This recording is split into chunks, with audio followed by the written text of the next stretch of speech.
Today, I'll be presenting my Year 8 Digital Technologies lesson focusing on network and cytography. These sessions aim to elucidate the pedagogical approach and strategies employed to address key co-curriculum outcomes. These lessons directly addresses the Australian curriculum, which involve investigating how data is transmitted and secured in wired and wireless networks. The ITSL teaching standards I'm particularly emphasizing is 1.5, which pertains to differentiating teaching to meet the specific learning needs of students across the full range of abilities. Within the context of this lesson, this signifies ensuring that both mainstream students and our tool in identifying diverse learners, student A and student B, can effectively assess and succeed in their learning. The learning intentions for the student is clearly articulated as we are learning how wired and wireless network functions and how cytography ensures data security. The success criteria are defined as I can explain the distinctions between wired and wireless networks, I can apply a simple encryption method to secure a message, and I can articulate the importance of online safety. Regarding the diverse learners, student A is an EALD student in the intermediate phase of English language development who demonstrably benefit from visual support and peer-assisted learning.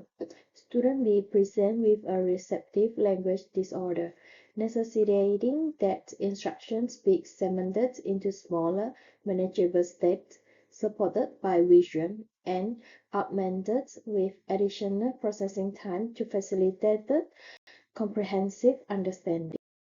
My pedagogical approach for this lesson heavily utilized the greater release of responsibility model, commonly known as I do, we do, you do, Fisher and Fred to the 2014. This structured framework provides explicit modeling, guide, practice, and opportunity for independent applications, thereby supporting both knowledge acquisitions and skill development.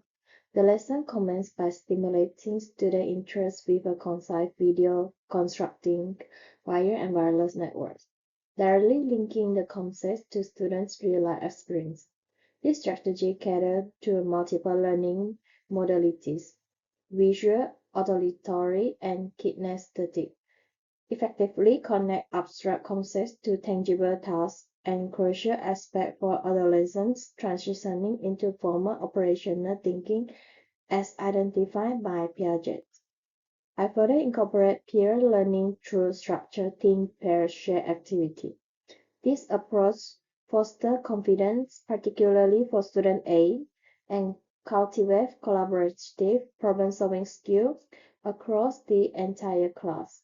The resources provided include bilingual glossaries, diagrams, physical prompts, and worksheets, aligning with universal design for learning principle by CAS 2018 by offering multiple means of representations and engagement.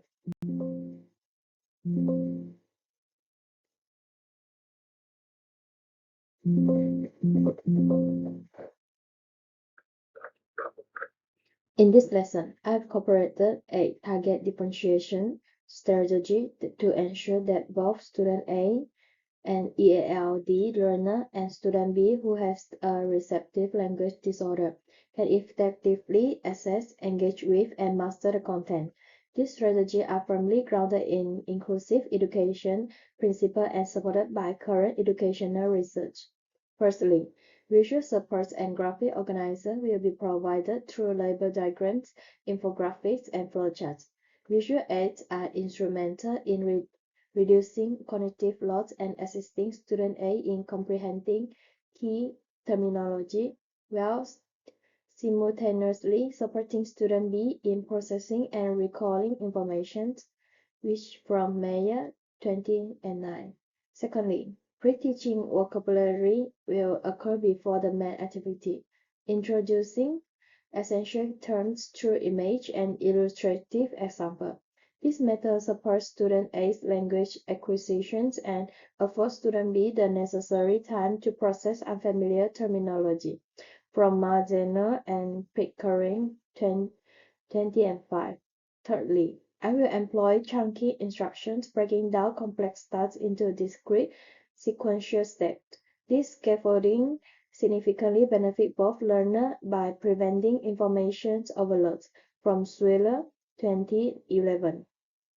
Fourthly, think and pair share will be utilized, allowing student individual reflection time followed by discussions with a partner and subsequent sharing with the class.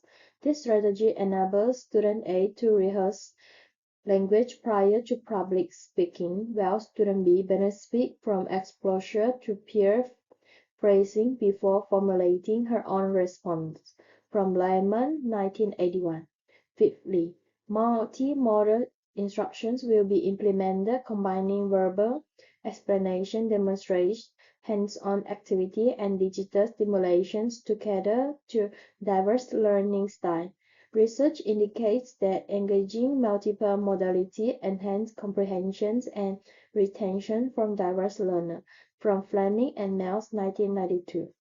Finally, frequent comprehensive check will be integrated through regular pause for verbal and non-verbal questionings, used for thumb down and up signal, and prompt for students to summarize learning in a single station. This assessment approach is designed within an assessment for learning framework from Black and Billiard, 1998, integrating continuous feedback loops throughout the lessons. During guide practice, I will observe student pairs providing immediate and corrective feedback to address any misconceptions. This aligns with the emphasis on timely, specific feedback as a critical driver for learning.